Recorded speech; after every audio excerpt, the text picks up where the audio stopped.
Remand के दिन 4 सबूतों पर आर पार। आज हल्ला बोल में हम इसी पर चर्चा करेंगे। हम चर्चा करेंगे कि आखिर क्यों केजरीवाल कोर्ट में अपनी ही वकालत करने लगे आज, और कोर्ट ने केजरीवाल को 4 दिनों की ईडी रिमांड पर आखिर क्यों भेजा। लेकिन उससे पहले इस वक्त की बड़ी खबर आ रही है। आपको बता दें, प्रधानमंत्री मोदी ने 600 वकीलों की चिट्ठी पर प्रतिक्रिया दी है। उन्होंने लिखा है कि डराना धमकाना कांग्रेस की पुरानी संस्कृति रही है। उन्होंने एक्स पर लिखा कि देश के प्रति जिम्मेदारी से कांग्रेस बच रही है। दरअसल वकीलों ने देश के चीफ जस्टिस को चिट्ठी लिखकर आरोप लगाया था कि विपक्ष न्यायपालिका पर दबाव डाल रहा है।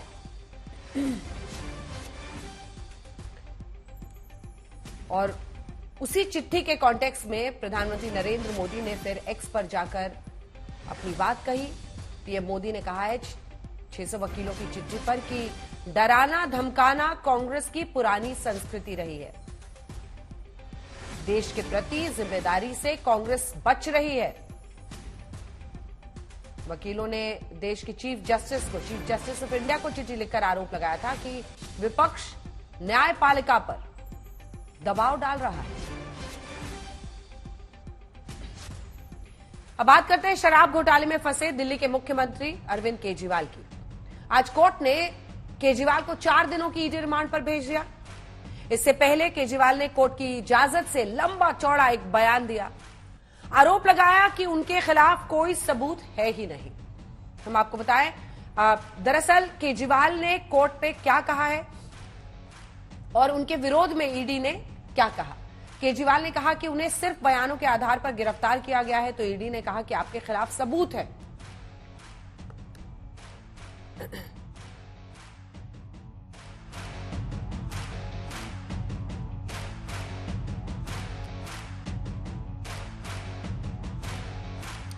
अरविंद केजरीवाल ने कहा कि उन्हें किसी भी कोर्ट ने दोषी नहीं माना, तो ईडी ने दलील दी कि केजरीवाल ने 100 करोड़ घूस लिए हैं। केजरीवाल ने कहा कि क्या 4 बयान उनकी गिरफ्तारी के लिए काफी हैं, तो ईडी ने कहा कि उन्हें गिरफ्तार करने का अधिकार है। केजरीवाल ने आरोप लगाया कि ईडी का मकसद आम आदमी पार्टी को बर्बाद करना है। ईडी ने कहा कि वो सवालों के जवाब नहीं दे रहे, यानी जांच में सहायता नहीं कर रहे, सहयोग नहीं कर रहे। आज हम केजरीवाल केस से जुड़े तमाम पहलुओं पर चर्चा करेंगे, लेकिन उससे पहले ये रिपोर्ट दिखाते हैं। जब दिल्ली के सीएम अरविंद केजरीवाल पेशी के लिए कोर्ट में आए तो अपनी गिरफ्तारी को सियासी साजिश बताया। सीएम सर, एलजी सेइंग कि सरकार जो है वो जेल से नहीं चलेगी। What would you like to say on this? LG कह रहे सरकार जेल से नहीं चलेगी। ये पॉलिटिकल षड्यंत्र है, जनता इसका जवाब देगी। पूरे देश की आंखें उस वक्त राउस एवेन्यू कोर्ट पर टिकी थी। मीडिया का बड़ा हुजूम मौजूद था, क्योंकि सुनीता केजरीवाल ने पहले ही ऐलान किया था कि दिल्ली के सीएम कोर्ट में बड़ा खुलासा करने वाले हैं। सो कॉल्ड शराब घोटाले का पैसा है कहां? अरविंद जी ने कहा है कि इसका खुलासा वे 28 मार्च को कोर्ट के सामने करेंगे। सारे देश को सच सच बताएंगे कि इस सो कॉल्ड शराब घोटाले का पैसा है कहां। उसका सबूत भी देंगे। अदालत की कार्रवाई शुरू हुई तो केजरीवाल ने कोर्ट से कहा कि वो कुछ बोलना चाहते हैं। अदालत ने उन्हें इजाजत दे दी। केजरीवाल ने कहा, मुझे किसी कोर्ट में दोषी साबित नहीं किया जा सका, मुझे गिरफ्तार कर लिया गया। सीबीआई ने 31,000 पन्ने और ईडी ने 25,000 पेज दाखिल किए। आप इन दोनों को साथ में भी पढ़ लीजिए। मुझे क्यों गिरफ्तार किया? इस पर कोर्ट ने कहा कि आप जो बोल रहे हैं वो लिख कर क्यों नहीं देते। केजरीवाल ने कहा कि मैं बोलना चाहता हूँ, मेरा नाम 4 जगह आया है बस। एक है सी अरविंद, उसने बोला कि मेरी उपस्थिति में कुछ दस्तावेज सिसोदिया को दिए गए। मेरे घर रोज विधायक आते हैं।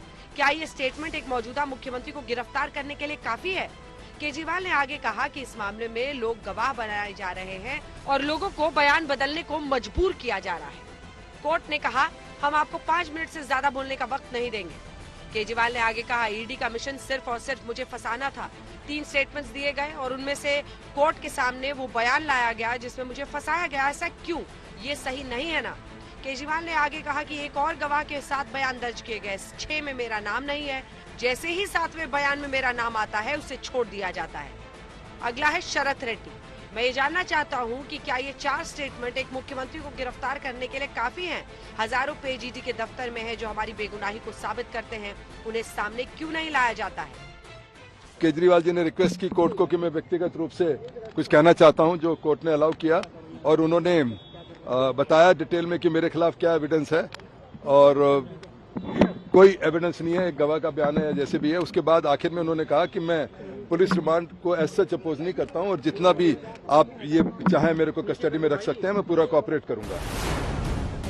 केजरीवाल बोलते रहे। उन्होंने आगे कहा, 100 करोड़ का शराब घोटाला है तो पैसा गया कहां? असली शराब घोटाला शुरू होता है ईडी की जांच के बाद। ईडी के 2 मकसद थे, एक आम आदमी पार्टी को खत्म करना और पर्दा डालकर उगाही का रैकेट चलाना। इसके जरिए वो पैसा इकट्ठा कर रहे हैं। उन्होंने आगे कहा, शरद रेड्डी ने 55 करोड़ का डोनेशन बीजेपी को दिया। मेरे पास सबूत है कि ये रैकेट चल रहा है, मनी ट्रेल साबित हो गई है। उसने गिरफ्तार होने के बाद भाजपा को 50 करोड़ दिए। सिर्फ और सिर्फ आम आदमी पार्टी को तोड़ने के लिए, हमारी दिल्ली और पंजाब में सरकार गिराने के लिए ऑपरेशन लोटस चलाया जा रहा है। जिसको लूट करना है वो तो जेल के अंदर से भी करने की कोशिश कर सकता है और सरकार में रह के भी कर सकता है, और एलजी महोदय लूट नहीं करने देंगे, इसका उन्होंने शपथ खाया। मतलब ये कि अपने केस की पैरवी के लिए केजरीवाल खुद वकील बन गए, लेकिन उनकी सारी दलीलों को ईडी और एएसजी ने खारिज किया। ईडी ने कहा कि आम आदमी पार्टी ने घूस लिया और इसका इस्तेमाल हवाला रूट के जरिए गोवा के चुनाव में किया। ईडी ने आगे दलील दी कि जिस पैसे की बात बीजेपी के दिए जाने की हो रही है, उसका शराब घोटाले से कोई लेना देना नहीं है। इसमें कोई रिश्वत का मामला नहीं, मुख्यमंत्री कानून से ऊपर नहीं होता है, वो भी आम आदमी है। ईडी ने कहा कि अगर किसी पर दबाव बनाकर बयान लिया गया है तो वह ट्रायल से जुड़ा हुआ मामला है। इसके बाद एएसजी ने ईडी हिरासत की मांग के पक्ष में दलील दी। उन्होंने कहा कि केजरीवाल ने अपने पास से बरामद मोबाइल फोन का पासवर्ड नहीं बताया है। अगर वह सहयोग नहीं करते हैं तो हमें उसे तकनीकी रूप से खोलना पड़ेगा, इसीलिए हमें लोगों की रिमांड की जरूरत है। एएसजी ने कहा कि केजरीवाल जांच में सहयोग नहीं कर रहे, वो सवालों के सीधे सीधे जवाब नहीं दे रहे। इसके बाद कोर्ट ने केजरीवाल को 4 दिनों के लिए ईडी रिमांड में भेज दिया। सीएम को बहुत तंग किया जा रहा है, बहुत परेशान किया जा रहा है, जनता जवाब देगी। इससे पहले दिल्ली हाईकोर्ट ने उस याचिका को खारिज कर दिया जिसमें केजरीवाल को सीएम पद से हटाने की मांग की गई थी। मतलब ये कि कोर्ट केजरीवाल सरकार के कामकाज में दखल नहीं देना चाहता। दूसरी ओर दिल्ली के उपराज्यपाल इशारों में बड़ा संकेत दे रहे हैं। उन्होंने एक कार्यक्रम के दौरान कहा, मैं दिल्ली के लोगों को भरोसा देना चाहता हूं कि सरकार जेल से नहीं चलेगी। CM sir, LG is saying कि सरकार जो है वो जेल से नहीं चलेगी। What would you like to say on this? LG कह रहे सरकार जेल से नहीं चलेगी। ये एक पॉलिटिकल षड्यंत्र है, जनता इसका जवाब देगी। कानूनी कार्रवाई और सियासी ड्रामे के बीच वार पलटवार फुल स्पीड में है। दिल्ली हाईकोर्ट के आदेश में बहुत स्पष्ट तौर पर निकल के आई है कि दिल्ली हाईकोर्ट ने भी अरविंद केजरीवाल जी की गिरफ्तारी पर सवाल उठाया है। मुझे लगता है जांच एजेंसी अपना काम कर रही है और न्यायालय की जितनी भी प्रोसीडिंग्स हैं उसमें किसी को भी हस्तक्षेप करने की इजाज़त नहीं है। तो अगर माननीय न्यायालय ने उनसे कुछ जो भी ऑब्जर्वेशन दी होगी तो जांच एजेंसी अपना जवाब देगी। इस बीच शराब घोटाले में पहली बार पंजाब एंगल भी आया। ईडी ने कोर्ट को बताया कि पंजाब में एक्साइज विभाग के कुछ अधिकारियों ने शराब कारोबारियों से उगाही में बड़ी भूमिका निभाई। आज तक ब्यूरो। तो आइए चर्चा की शुरुआत करते हैं। सुधांशु त्रिवेदी जी, राष्ट्रीय प्रवक्ता, सांसद बीजेपी के हमारे साथ जुड़ गए। प्रियंका कक्कड़ जी आम आदमी पार्टी का पक्ष रखेंगे। सुरेंद्र राजपूत जी, प्रवक्ता, कांग्रेस पार्टी के हमारे साथ जुड़ गए। आशुतोष जी राजनीतिक विश्लेषक के तौर पर हमारे साथ जुड़ गए। सुधांशु जी, जरा समझाइए कि क्या कहना चाह रहे हैं। अगर एलजी ये कहते हैं कि जेल से सरकार नहीं चलेगी और दूसरी तरफ अरविंद केजरीवाल उसी पर जवाब देते हुए कहते हैं ये तो राजनीतिक साजिश है, जनता जवाब देगी, इसका क्या मतलब निकाला जाए? देखिए, केजरीवाल जी राजनीतिक साजिश आज से थोड़ी कह रहे हैं, ये तो 13-14 साल से कह रहे हैं। जब अन्ना आंदोलन शुरू हुआ था उस समय ही ये सब मिले हुए हैं जी। कौन बोलता था हमें लाइए सत्ता में, हम जांच करेंगे। ये एक दूसरे के खिलाफ जांच नहीं करेंगे, ये एक दूसरे के खिलाफ मजबूत कैंडिडेट नहीं खड़ा करेंगे, यही बोलते थे ना। मैं दर्शकों को याद दिलाना चाहता हूं कि क्या इनका नाटक और नृत्य था, ये आप समझिए। आज स्थिति क्या है, खुद मिले हुए हैं उनसे जी, और हमने ईमानदारी से चुनाव के द्वारा राहुल गांधी को हराया उनके गढ़ में। तो वास्तविकता यह थी कि उस समय भी ये भ्रम और प्रपंच की राजनीति के द्वारा राजनीति में आने का मार्ग प्रशस्त कर रहे थे। मैं पुरानी सारी बातें रिपीट नहीं करना चाहता, मैं कसम खाता हूं ये वो वगैरह वगैरह। जो ये तब बोलते थे वही आज बोल रहे हैं। परंतु आज विडंबनापूर्ण स्थिति यह है कि तब ये सुरेंद्र राजपूत जी की पार्टी के विरुद्ध बोलते थे, कांग्रेस पार्टी के विरुद्ध। और इससे ज्यादा विडंबना नहीं हो सकती कि इतने प्रकार का वितंडावाद क्रिएट करके कांग्रेस पार्टी जिसके भविष्य को समाप्त कर दिया, वो आकर आज उनके डिफेंस में खड़ी हो। मुझे लगता है इससे ज्यादा विडंबना भारत की राजनीति में अथवा किसी राजनीतिक पार्टी के इतिहास में नहीं आ सकती। इसलिए केजरीवाल जी जो कुछ जी बोलते हैं, एक छोटा सा उदाहरण समझिए। आज उन्होंने कहा जी वो वकालत अपनी खुद करेंगे। अरे भाई, तो IAS ऑफिसर हैं, पढ़े लिखे हैं, कानून की तो पढ़ाई नहीं की है। तो इसका अर्थ ये हुआ कि आपको तो पता है कि आप टेक्निकल पॉइंट के ऊपर बहस तो नहीं कर सकते, क्योंकि आपको पता है टेक्निकल पॉइंट तो कहना ही नहीं है, कहना तो पॉलिटिकल पॉइंट है। तो राजनीति किसको करनी है वो पूरी तरीके से स्पष्ट है।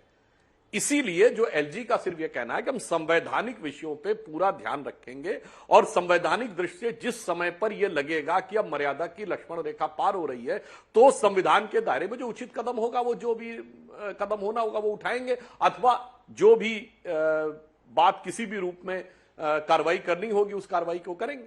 ठीक है प्रियंका जी, अब आपकी बारी आ रही, आप डिफेंड कीजिए, क्योंकि वो ये कह रहे हैं कि ये तो पुराना तरीका है, इसे वो जिसे बहुत सारे शब्द है कहने के, शोशाबाजी कर रहे हैं, इधर से उधर बात को डिफ्लेक्ट करने की कोशिश कर रहे हैं। देखिए अल्टीमेटली तो कानून का एक तरीका है, उसी का पालन करना होगा। आप लोग बार बार कहते हैं कि इस कानून में तो वैसे ही बेल नहीं मिलती, इसलिए अभी तक किसी को बेल नहीं मिल रही है, लेकिन ईडी के फंक्शनिंग का तरीका ऐसा ही है जिसमें वो पूरी कार्रवाई आगे ले जा रहे हैं। अब आप लोग इस पर क्या करेंगे? मतलब समझ नहीं आ रहा है कुछ, क्योंकि कभी कहते हैं राजनीतिक साजिश है, फिर उनकी पत्नी कह रही है कि उनके साथ बुरा व्यवहार हो रहा है, उनकी तबीयत ठीक नहीं है। एक दिन पहले फिर वो इमोशनल बात भी पढ़ती हैं, उसके बाद कहती है आज कोर्ट में बड़ा खुलासा करने वाले हैं।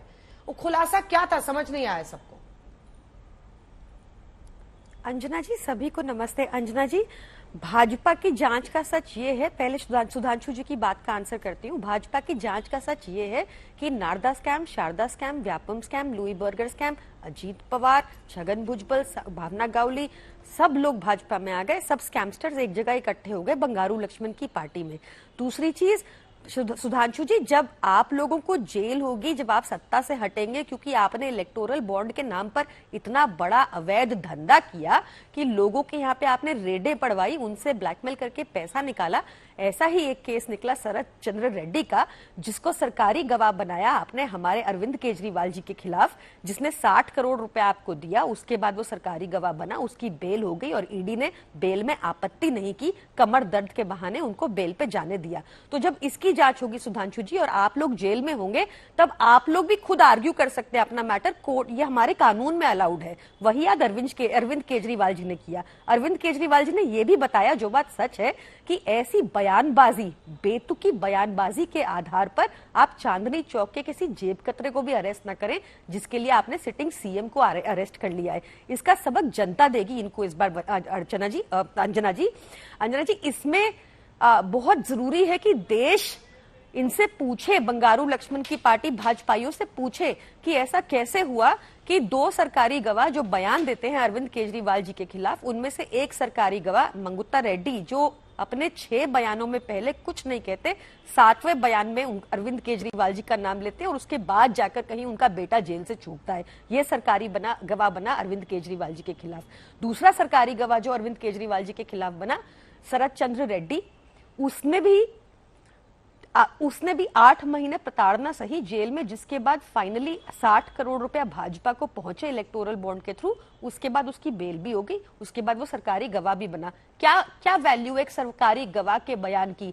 कल को मैं सरकारी गवाह बन के बोल दूंगी सुधांशु जी को मैं मिली थी आज तक के स्टूडियो में और 5 करोड़ दिया, इतना ही चाहिए इनको पीएमएलए का केस बनाने के लिए। आज की डेट में ये कानून में ऐसे संशोधन कर दिए हैं। अनफॉर्चुनेटली इनके ऊपर तो इन्वेस्टिगेशन होगी नहीं, पर इनका भी समय आएगा। भगवान के यहाँ देर है, अंधेर नहीं है। ठीक है, 2 आरोप जो उनके हैं सुधांशु जी, उस पर आप जवाब दीजिए, उसके बाद मैं जाऊंगी सुरेंद्र जी के पास। पहला, शरद रेड्डी वाला जो ये पूरा 55 करोड़ का इलेक्टोरल बॉन्ड है, वो कह रहे हैं कि आप लोगों ने उनसे राजनीतिक उगाही की है डराकर, इसी केस की वजह से। और दूसरा कह रहे कि इतना ही मामला है कि अरविंद केजरीवाल को पॉकेटमारी में भी, एक पॉकेटमार को भी पर भी ज्यादा सबूत होते हैं, जिसने कम सबूत में आपने केजरीवाल को अरेस्ट किया है। पहली बात मैं अंजना जी कहना चाहूंगा, आज प्रधानमंत्री जी माइक्रोसॉफ्ट चीफ से मिले हैं और एआई पर बात की है। अगर एआई का यूज किया जाए तो पिछले 5 दिनों से आम आदमी पार्टी के प्रवक्ता ठीक वही शब्द बोल रहे हैं। उन्हें प्रवक्ता की जरूरत ही नहीं है, एआई प्रवक्ता भेज दें। आज डिजिटल जमाना है अंजना जी। आज तक जो होता है, जब प्रधानमंत्री की स्पीच होती है तो आप लोग हम लोगों के साथ जब 15 अगस्त कहते हैं ना, इतने वर्ड्स इतनी बार आए, इतने वर्ड्स ये इतनी बार आया, चेक कर लीजिए 95% वर्ड्स किसी भी डिबेट में कुछ भी हो वो बार बार रिपीट हो रहे हैं और कह रहे हैं जबरदस्त खुलासा करने वाले। अरे भाई, खुलासा कुछ नहीं है, सारा मामला खलास हो चुका है और उसके बावजूद खुलासे की बात कर रहे हैं। और अंत में आकर ये कहने लगे जवाब दीजिए ना, भगवान के घर देर है अंधेर नहीं वगैरह वगैरह। तो मैं प्रियंका जी से कह रहा, हाँ मैं टेक्निकल जवाब दे रहा हूं। अगर आपको लगता है तो सरकार ने तो यही लॉ ये भी बनाया था ना कि इलेक्टोरल बॉन्ड कॉन्फिडेंशियल है, कोर्ट ने ओवर रूल कर दिया ना। अरे मैं इसी बात पे जवाब दे रहा हूं आपको। आपने ये कहा कि अगर यही कोर्ट ये कहता है कि इलेक्टोरल बॉन्ड्स, तो ये भी रूल था, ये भी लॉ था ना कि वो कॉन्फिडेंशियल रहेंगे, कोर्ट ने ओवर रूल कर दिया। छोटा सा सवाल और है आपके हिसाब से पीएमएलए को ओवर रूल नहीं कर रहा है। गजब है साहब।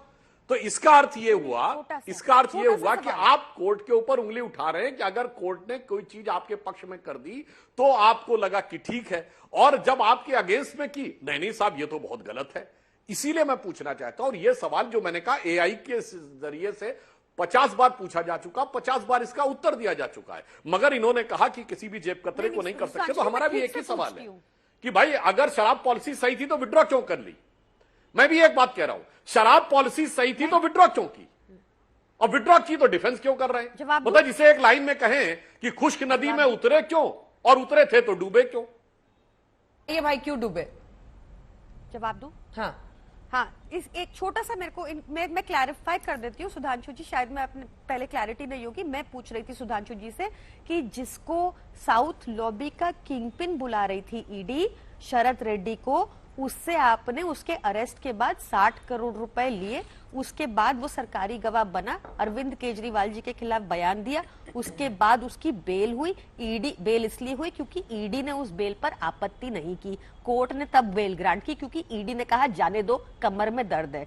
तो मैं आपसे ये पूछ रही हूँ कि अगर सोचिए इस पी शरद रेड्डी जो साउथ लॉबी का किंगपिन बता रही थी ईडी, इससे अगर हमारे अकाउंट में 1 रुपया भी आया होता तब आप ये जवाब मानते कि इलेक्टोरल बॉन्ड था तो चलता है, तब आप नहीं कहते कि इसी पॉलिसी के लिए लिया। दूसरी बात, विड्रॉ क्यों की का मैं आपको जवाब दे देती हूँ।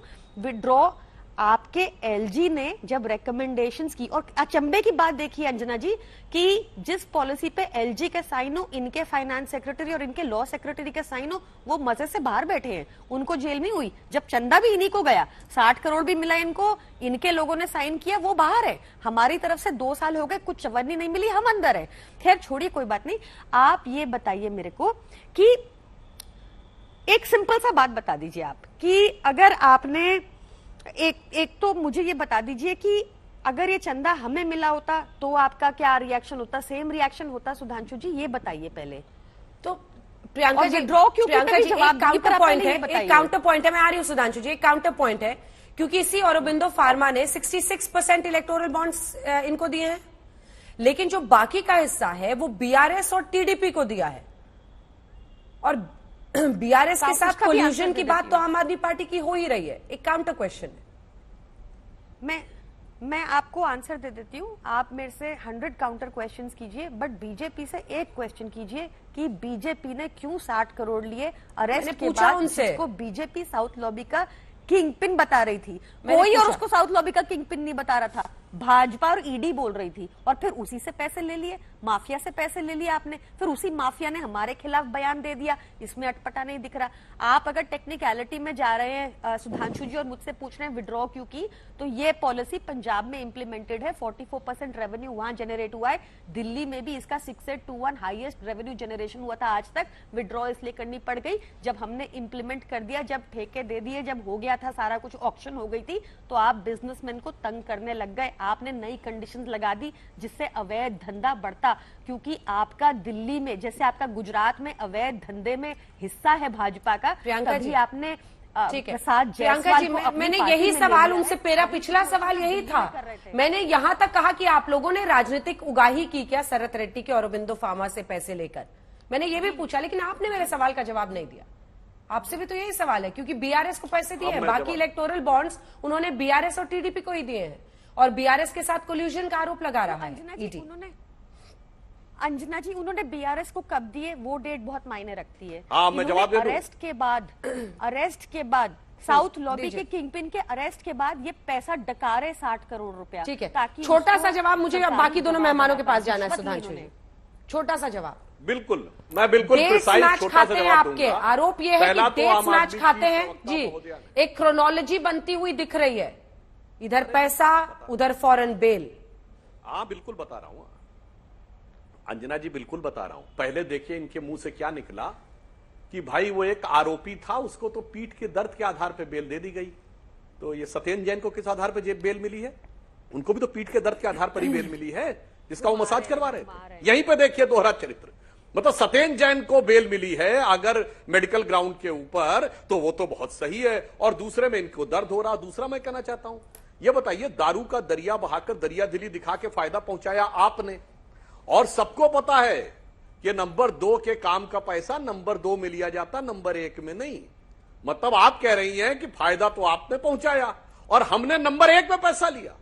साहब, हमने जिस कंपनी से लिया नंबर 1 में लिया है, और इसमें यह प्रावधान था कि कभी भी कोर्ट और सरकार चाहेगी तो वो कोर्ट के सामने प्रस्तुत किया जा सकता है। पर खोजा नंबर 2 का पैसा जाता। प्रियंका जी, इतनी बचकानी बात नहीं करनी चाहिए देश की प्रबुद्ध जनता के सामने कि पैसा नहीं है। क्योंकि चोर चुरा के रखता है तो बैंक अकाउंट में नहीं रखता है, बैंक अकाउंट में क्लियर कट पैसा रखा जाता है। आपने मनी लॉन्ड्रिंग की है, आपने अरे आप बताइए ना, इलेक्टोरल बॉन्ड्स के थ्रू ये साबित हो चुका है सर। आप एक नंबर के करप्ट लोग हैं सर, बंगाली लक्ष्मण की पार्टी है। आपने मनी लॉन्ड्रिंग की है इलेक्टोरल बॉन्ड्स के थ्रू। आपने व्हाइट पैसे को ब्लैक, आपने ब्लैक पैसे को अच्छा सुनिए, प्रियंका जी ने क्या बकवास बात प्रॉफिट नहीं कमाती, 10-10 लाख का प्रॉफिट कमाती है और आपको 1200 करोड़ के चंदे दे रही हैं। ये होता है ब्लैक से व्हाइट करना सर, जो आपने इलेक्टोरल बॉन्ड के थ्रू किया है, इसलिए अनकॉन्स्टिट्यूशनल हो गए। जवाब सुनिए एक बार। देखिए, पहले तो मैंने आपको वो जवाब दे दिया था सत्येंद्र जैन वाला, अब ये भी जवाब देता हूं। मनी लॉन्ड्रिंग उसे कहते हैं कि पैसा आपके पास है और आप घुमा के ले गए। प्रिवेंशन ऑफ मनी लॉन्ड्रिंग यानी पैसा। अब आप कह रहे उनका पैसा था, चेक से आया, वो मनी लॉन्ड्रिंग हो गया।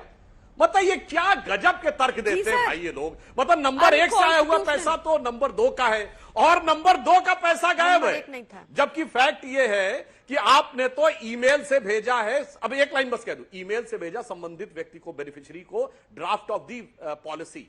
फिर उसने करेक्शन करके ईमेल से भेजे, इसीलिए मोबाइल का पासवर्ड नहीं बता रहे हैं। झूठ बोल रहे सर। और जब वो करेक्शन होके आ गया तो बगैर कैबिनेट की बैठक ठीक का है, अप्रूवल सुरेंद्र राजपूत 5% से 12% कर दिया गया। सुरेंद्र राजपूत मीटिंग दिखाइए किस कैबिनेट में अप्रूव हुआ। इस शराब घोटाले पैसे कहाँ हैं? मोबाइल नष्ट किए गए, इसीलिए लैपटॉप नष्ट किए गए। और सुरेंद्र जी, सुधांशु जी अब रुक जाइए, थोड़ी देर रुक जाइए प्रियंका जी। सुधांशु जी रुक जाइए। सुरेंद्र राजपूत जी, देखिए एक वक्त था जब कांग्रेस पार्टी के भी तमाम नेता शराब घोटाला कर रहे थे।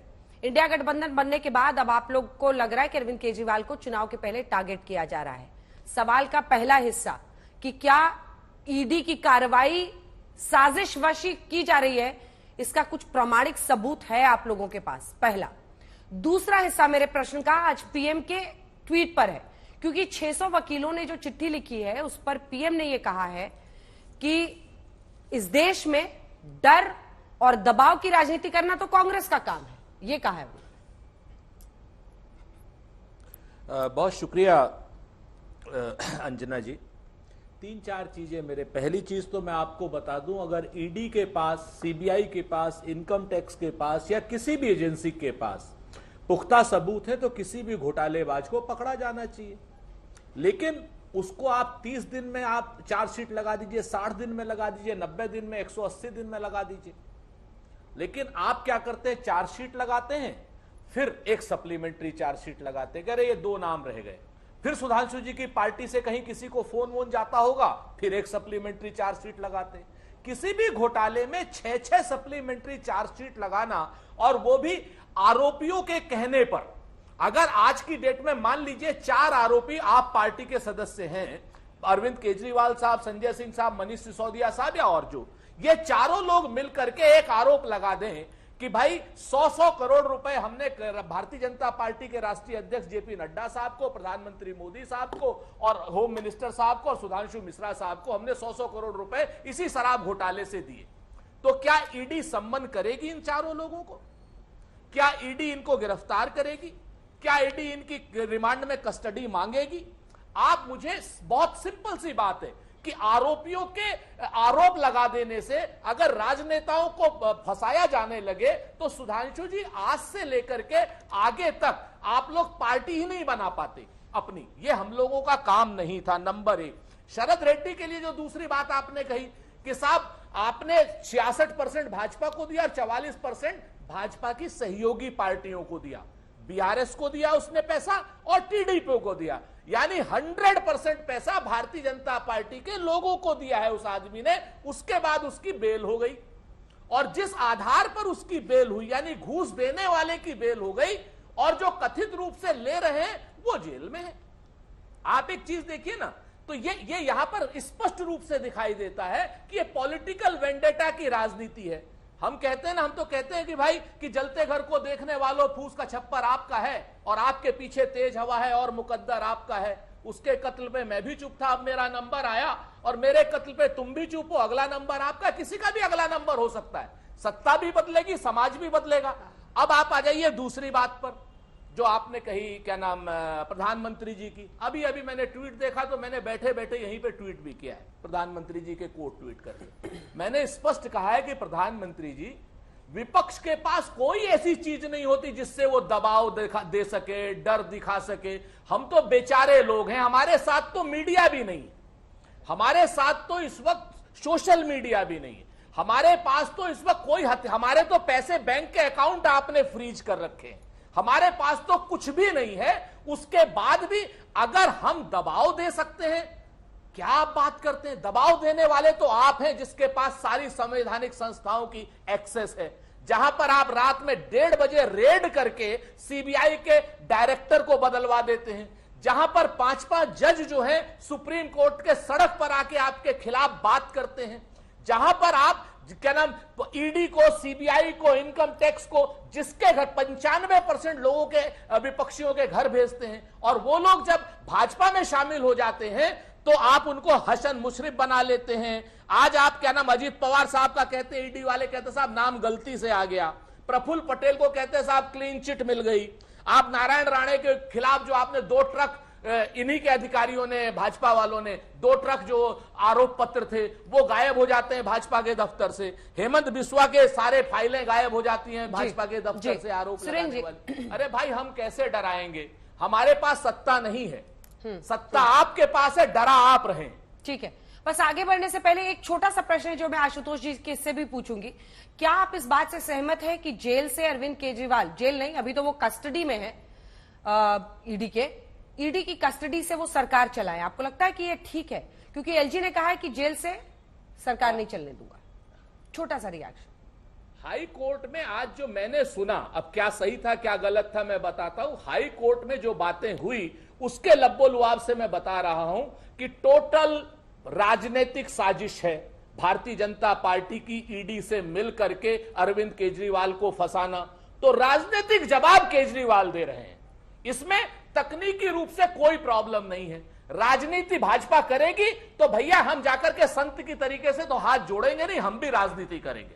तो केजरीवाल भी राजनीति कर रहे हैं, भारतीय जनता पार्टी की राजनीति का जवाब दे रहे हैं और पूरा दम ठोक के दे रहे हैं। ठीक है आशुतोष जी, अब आपका जवाब इस पर, क्या ये राजनीतिक जवाब देना सही है? अगर इसको पॉलिटिकली ही देखा जाए तो मामला बड़ा सीरियस है, मुख्यमंत्री हैं और आपको लगता है ईडी की कस्टडी या जेल से सरकार चला पाना सही है और सही प्रेसिडेंस होगा? नहीं, मैं तो पहले दिन से कह रहा हूं कि जेल से सरकार चल ही नहीं सकती और जेल से सरकार चलाने की बात होनी भी नहीं चाहिए इस देश के अंदर, क्योंकि संविधान की आत्मा के खिलाफ है, संविधान की जो मूल्य है उसके खिलाफ है। लेकिन मेरा एक दूसरा प्रश्न भी इसमें यह है कि लेफ्टिनेंट गवर्नर साहब ये कहते हैं हम चलने नहीं देंगे। 7 दिन तो हो गए, कब तक? कोई उसका पैरामीटर है? 7 दिन, 7 महीने, 7 साल, 70 साल, कितने दिन?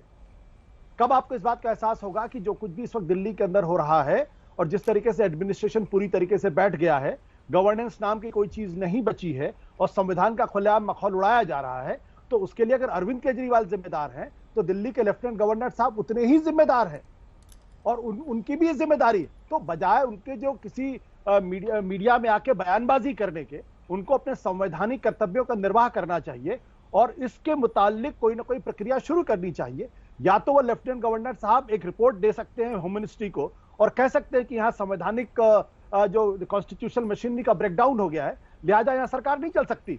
या फिर वो असेंबली को मैसेज करे और मैसेज करके कहे कि आप दूसरा नेता चुनिए, और अगर असेंबली दूसरा नेता नहीं चुनती है तो 239A(b) के तहत आप प्रेसिडेंट रूल लगा सकते हैं। लेकिन लेफ्टिनेंट गवर्नर साहब तो चुपचाप बैठे हुए हैं, क्यों नहीं कार्रवाई करते?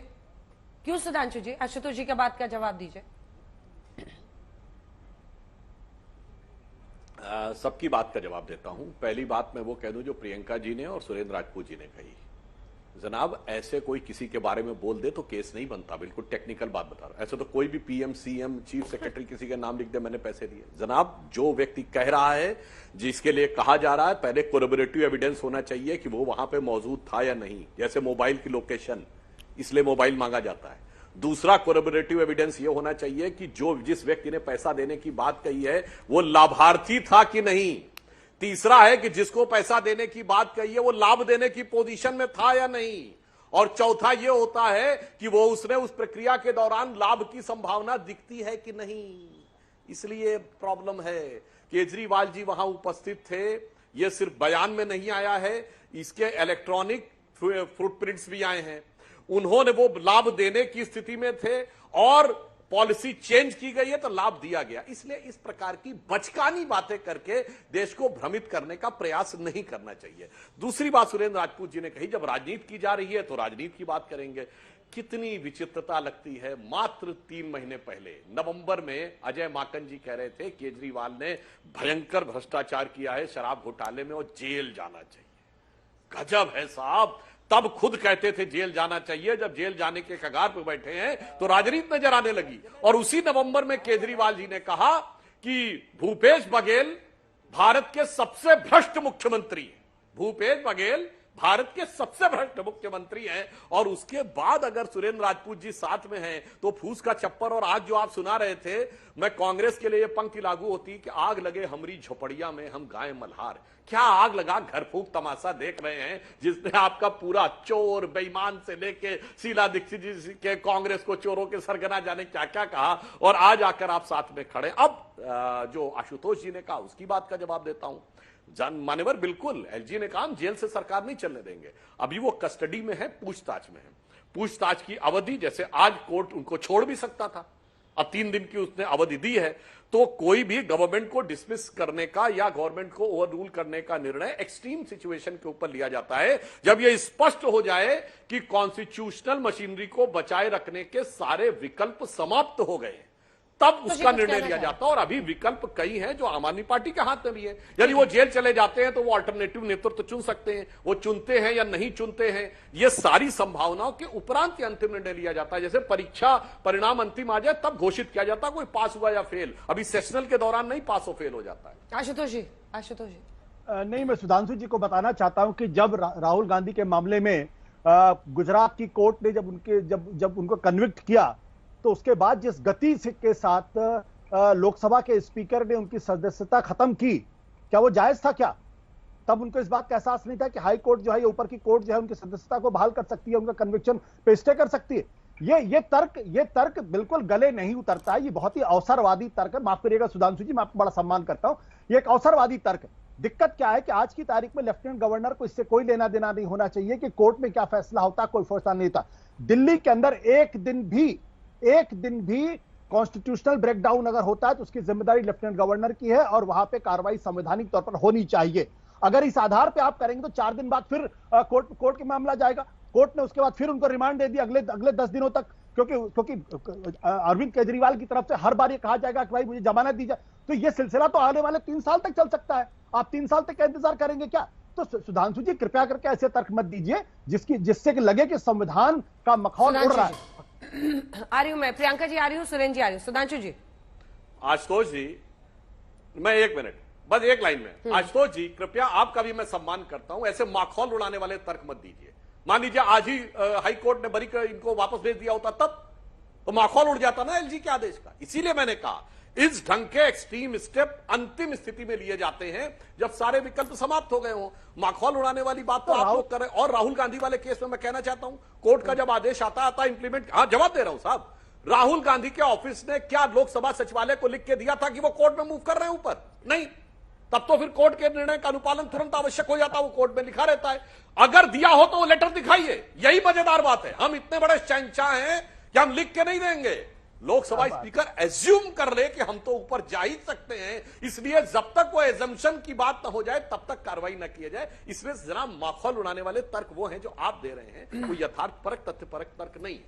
आशुतोष जी, तो सुधांशु जी, जब अरविंद केजरीवाल जमानत के लिए अर्जी देंगे तो ये सिलसिला कहां जाकर, क्योंकि जमानत पर कभी भी कोर्ट उनको जमानत दे सकती है, कभी भी उनकी जो बेल जो है वो उनको दे सकती है। तो ये तो सिलसिला चलता रहेगा ना 3 साल तक। तो आप क्या दिल्ली के अंदर कोई सरकार जेल से मुख्यमंत्री 3 साल तक सरकार चलाएंगे क्या? आप ऐसे तर्क मत दीजिए महाराज, आप ऐसे तर्क दे रहे हैं जिस पर हंसने का मन करता है सिर्फ। सुधांशु जी, बस एक लाइन में जवाब फिर बोल दे। देखिए, आप ऐसे सुनिए, एक लाइन में आशुतोष जी, ऐसे बचकाने तर्क मत दीजिए। वो विपश्यना करने भी 14 दिन गए थे, तो 14 दिन सरकार उनके बगैर चल रही थी ना। तो अगर वो 7 दिन के लिए हिरासत में आके रहेंगे तो चल लेगी, 3 दिन के लिए, 2 दिन के लिए। यह बचकाना तर्क है। हाँ, जब ये तय हो जाए कि सजा हो गई, अब जेल चले गए, अब अगले 3 महीने 6 महीने या तक बाहर नहीं आएंगे, तब कार्रवाई होती है। इसलिए मैं पुनः आपसे विनम्रता से कह रहा हूं, आप भी उनके साथ रह चुके हैं और साथ रह के भुगत भी चुके हैं, उस यथार्थ को भी आप देख चुके हैं। इसलिए आप इस समय अकारण उनका पक्ष लेने का, बचाव करने का प्रयास न करिए। और सवाल उनसे नहीं पूछ रहे हैं जो नैतिकता के अलंबरदार, झंडा बरदार बन के भारत की राजनीति के नए किरदार बन के आए थे। सवाल कह रहे हैं कि 3 दिन के अंदर भी कुछ हुआ है तो विपश्यना में 14 दिन जा सकते थे, स्वास्थ्य लाभ के लिए बंगलौर में जा सकते थे, विदेश जाना हो तो 1 हफ्ते के लिए जा सकते थे। मतलब 3 दिन में एलजी को बर्खास्त कर देना चाहिए। प्रियंका जी, एक सेकंड सुरेंद्र जी, प्रियंका जी भी बोलना चाह रही हैं। प्रियंका जी, आपके पुराने साथी रहे हैं आशुतोष जी, अब तो खैर पार्टी उन्होंने छोड़ दी है, आप उसके बाद आई थी। लेकिन सवाल है कि वो भी ये कह रहे हैं कि ये स्थिति ठीक नहीं है, दिल्ली की जनता के साथ नाइंसाफी है, रिजाइन करना चाहिए। मुख्यमंत्री जेल से कैसे सरकार, कैसे जनता को मतलब वो डायरेक्शंस दे सकते हैं, कोई ऑर्डर्स दे सकते हैं? क्योंकि कोई भी फाइल जाएगी तो उसको कितने लोग देखेंगे, पढ़ेंगे, मतलब ये पॉसिबल ही नहीं है। हालांकि कानूनी प्रावधान ऐसा कोई नहीं है जो रोकता है उनको सीएम पद से। हाँ, अर्जुना जी, फैक्चुअली करेक्ट कर देती हूँ, मैं आशुतोष जी के टाइम ही आई थी, बस तब बहुत छोटी कार्यकर्ता थी, तो शायद आपको पता नहीं होगा। दूसरी चीज अंजना जी, दूसरी चीज आशुतोष जी को दिल्ली का टेंशन मत लीजिए। आशुतोष जी देखिए ना, ये तो कितना वेट करते, मणिपुर में देखिए ना, लड़कियों के रेप भी हो रहे हैं, असॉल्ट भी हो रहा है, वहां पे वेपन्स भी चोरी कर रहे हैं, पुलिस के वेपन चोरी हो रहे हैं, और पता ही नहीं कितनी मशीनरी चोरी हो चुकी है। तो वहां का सीएम कह रहा है कि भैया यहाँ कॉन्स्टिट्यूशनल ब्रेकडाउन हो गया है। भाजपा के यूनियन मिनिस्टर कह रहे हैं वहां के कि भैया यहाँ लॉ एंड ऑर्डर हाथ से जा चुका है, तब भी भाजपा को प्रेसिडेंट रूल की वहां जरूरत नहीं लगती, दिल्ली बहुत सेफ है, दिल्ली जेल से चल जाएगी, पहली चीज। दूसरी चीज, आपको सुधांशु जी ने फिर से गुमराह किया, और मैं सिंपल भाषा में कोशिश करके बहुत जल्दी से समझाना चाहूंगी।